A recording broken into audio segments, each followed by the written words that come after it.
"Don't you dare lock that door! Lethera!" The handle rattled violently as he realized I meant it. I was standing inside my own house, barefoot on cold hardwood, staring through the glass at my husband, Viral Dawson, completely naked on our front lawn, the porch light exposing everything the neighbors were now staring at, and he wasn't alone. Before we continue, please hit the like button, subscribe to the channel, and turn on the notification bell for updates. She stood behind him, clutching my robe, furious, not ashamed, like I had interrupted something she thought she owned. 39 years of marriage. And this is how he chose to end it. Not with a confession, not with regret, but by bringing her into my home, while I was still living in it. "Open the door," he shouted, pounding harder. Then the red and blue lights hit the windows. A voice cut through the chaos. "Police, step away from the door." And suddenly, Viral went quiet. I didn't move from the door. Not yet. Through the glass, I watched his posture change, his shoulders tightening, his voice shrinking as he turned toward the approaching officers. Just seconds ago, he'd been shouting like the house still belonged to him. Now he looked exposed in more ways than one. The woman beside him leaned in, whispering something sharp into his ear. I couldn't hear the words, but I saw the way his jaw clenched, like he was being corrected. That caught my attention, because Viral didn't take direction, not from anyone, not in 39 years. "Ma'am, open the door," one of the officers called again, firmer this time. Behind me, the house was still, quiet, exactly as I had left it, except now it felt different, violated in a way that couldn't be cleaned or repaired. I reached for the lock, then paused. My eyes shifted back to the woman. She wasn't panicking, she wasn't embarrassed.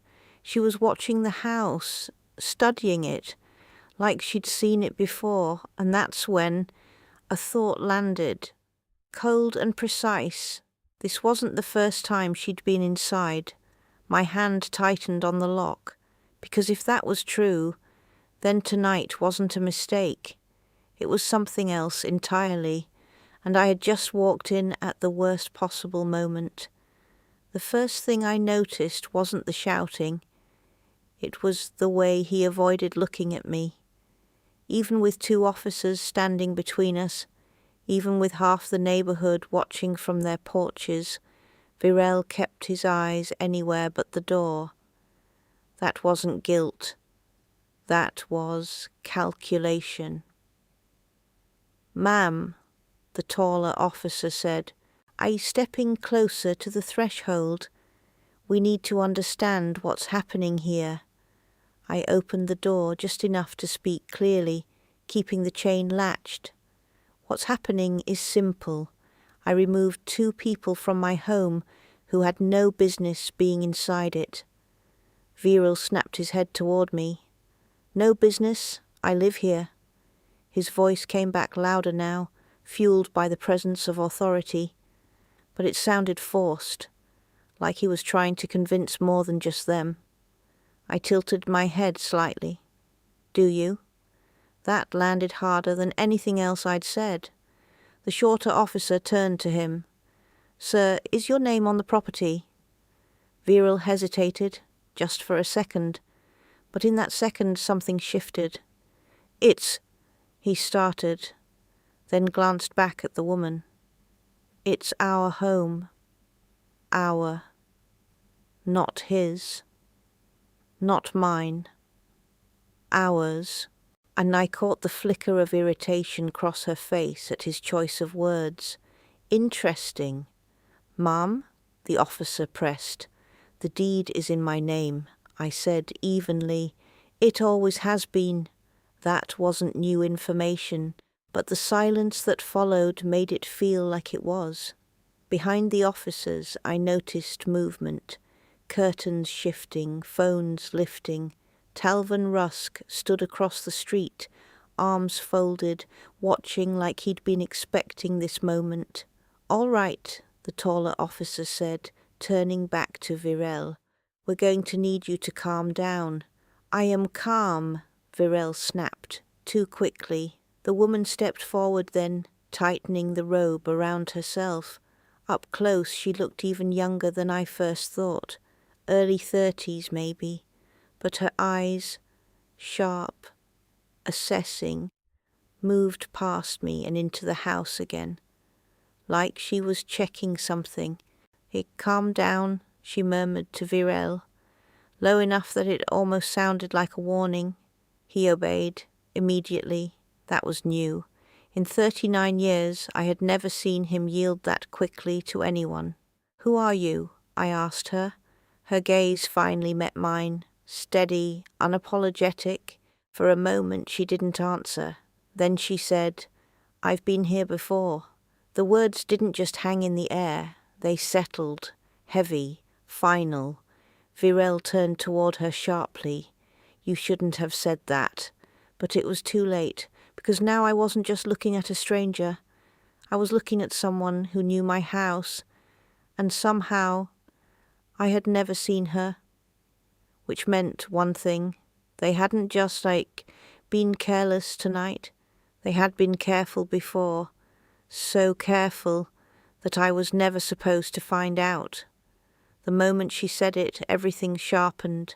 And I've been here before, not once, not accidentally, not confused for someone else's house. Before. "How many times?" I asked, my voice steady enough to surprise even me. Virel cut in immediately. "That's not relevant." "It is to me," I said, not raising my voice, just holding it in place like a line he couldn't cross. The officers exchanged a glance. The taller one shifted his stance slightly, attention narrowing. "Ma'am has a point. Let's keep this clear." The woman, she still hadn't given her name, exhaled slowly, like she was deciding how much to reveal. "A few times," she said. "A few," I repeated. "While I was where?" "At home," she replied. The answer was so calm it almost didn't register. Then it did. Inside my chest, something tightened, not sharp, not explosive, just a cold, controlled pressure.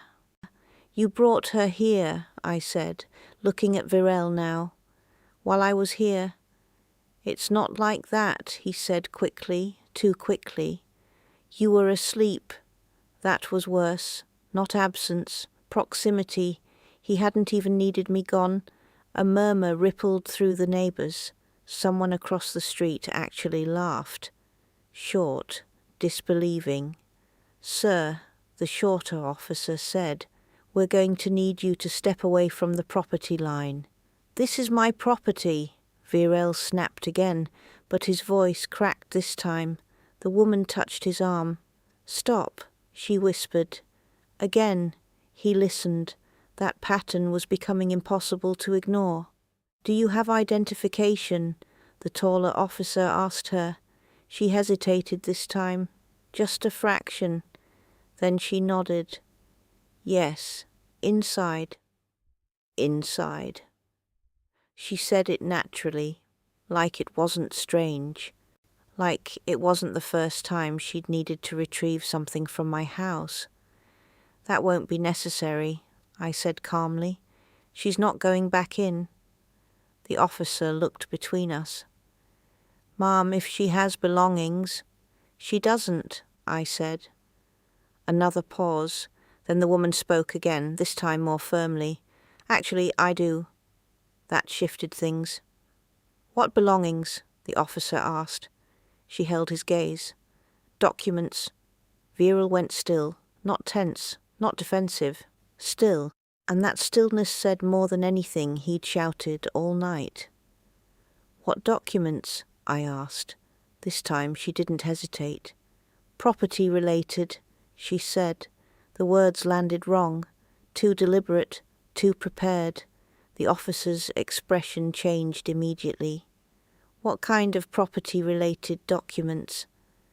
She opened her mouth, but Virel cut her off sharply. Ah, not here. Too late, because now everyone was listening, the neighbors, the officers, me, and suddenly this wasn't just about betrayal anymore. This was about something else entirely, something planned, something they hadn't expected to explain under flashing lights. I stepped forward, just enough for my shadow to fall across the doorway.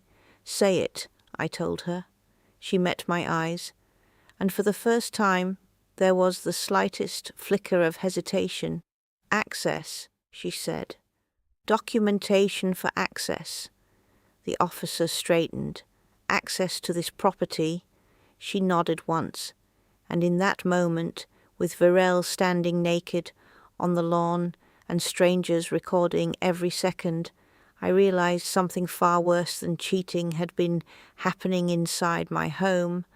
They hadn't just been sneaking around, they had been preparing something. So the only question left was, how far had they already gotten? The word access didn't just sit there, it rearranged everything. I stepped outside, not fully, just enough for the night air to hit my face and for them to see that I wasn't staying behind the door anymore. "Explain it," I said. No raised voice, no shaking, just a direct line he couldn't sidestep. Virel swallowed. "It's not what it sounds like."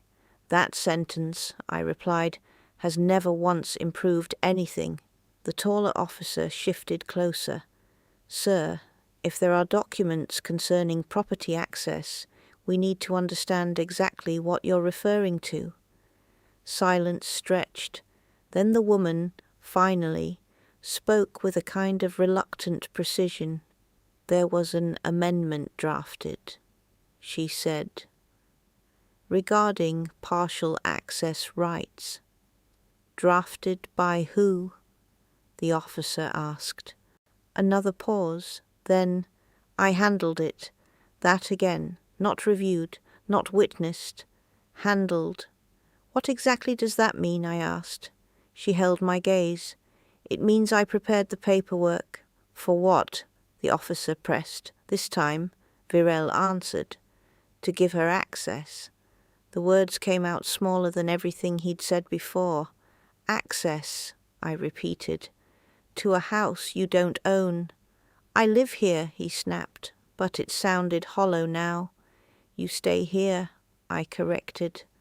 "There's a difference." The shorter officer stepped in. "Sir, do you have any legal documentation granting her access to this property?" Virel hesitated again. That hesitation was becoming a pattern, one the officers were clearly noticing. "It's being processed," he said. The woman's eyes flicked toward him sharply. "Wrong answer." "Processed?" the officer echoed. "Ah, by whom?" No response. The silence thickened. Then the officer turned to me. "Ma'am, have you signed any documents recently regarding property rights or access?" "No." "Have you authorized anyone to act on your behalf in property matters?" "No." He nodded once, slow and deliberate. Behind him I noticed more neighbors gathering, phones raised higher now, whispers turning into quiet commentary. This wasn't private anymore. Whatever they had tried to keep contained was spilling out into the open. The woman crossed her arms, the robe tightening around her. "This is being blown out of proportion." "Is it?" I asked, because now the pieces were starting to align. The late nights, the secrecy, the careful timing, not just an affair, a setup. "You were creating something that looked official," I said. "I'm more to confirm it out loud than to ask." Neither of them answered. That was answer enough. The taller officer straightened fully now, his tone shifting from conversational to procedural. We're going to need to verify any claims regarding documentation immediately, and that's when I saw it. Not fear, not guilt, but urgency. The woman glanced past me, into the house again, not at me, not at Virel, at something inside, something she expected to still be there. My grip tightened on the door frame, because whatever they had drafted, whatever they had prepared, it wasn't just talk, it was already inside my house, and I hadn't found it yet. By morning, the illusion they tried to build didn't just crack, it collapsed. I didn't sleep that night. I didn't need to. While the street quieted and the police reports were filed, I moved through my house slowly, deliberately, room by room, drawer by drawer. If something had been handled here, I was going to find it, and I did, not hidden well enough. Inside Virel's study desk, beneath a stack of old utility bills he assumed I'd never touch, was a folder, clean, organized, prepared, too prepared. I sat down before opening it, already knowing what I would find wouldn't be small. Inside were documents drafted to look official, formatted correctly, structured convincingly, but incomplete where it mattered most. No valid signatures, no notarization, no legal standing, just intent, my name printed where consent should have been, blank, waiting, and beneath those drafts, something worse, notes, dates, times I was home, times I was asleep, patterns. They hadn't just been meeting, they had been studying my routine, planning around it. Not just to cheat, but to build a presence inside my home without my knowledge. By mid-morning, the officers returned. This time it wasn't a noise complaint. It was verification. I handed them the folder without hesitation. The shift in their expressions was immediate. What had looked like a messy domestic situation the night before now had shape, intent, preparation, deception. "Where did you find this?" one of them asked. "In my house," I said. That answer carried weight. Outside, Virel stood dressed now, but diminished, smaller somehow, like the night had stripped more than just his dignity. Sorovia, because I finally heard her name spoken, tried to maintain the same composure from before. It didn't hold. When asked for credentials, none. When asked for authorization, none. When asked to explain the documents, her answers started precise, then unraveled. Fraud-related charges followed quickly. Not dramatic, not loud, just procedural. I watched as she was led toward the patrol car, her earlier confidence gone, replaced by tight silence. Virel wasn't arrested, but what happened to him didn't need handcuffs. The neighbors had seen everything, recorded everything. A man naked on his lawn, shouting ownership over something that was never his. That image traveled faster than any explanation he could offer. Within days, people stopped greeting him. Within a week, he stopped leaving the house. And then he left entirely. No confrontation, no apology, no final argument, just absence. 39 years reduced to a quiet exit. There was nothing left to divide. The house had always been mine, legally, now completely. I changed the locks the same afternoon, not out of anger, out of finality. The routines returned, but they felt different. Not hollow, not heavy, controlled. One evening, I stepped out onto the lawn, the same place where it had all unfolded under flashing lights and watching eyes. It looked ordinary again, no trace of what happened. But I remembered the exact moment everything shifted. Not when I found them, not when the police arrived, but when I made a decision without hesitation, opened the door, pushed them out, and locked it. Some endings don't need arguments. They don't need explanations, just one action. That closes everything behind it for good.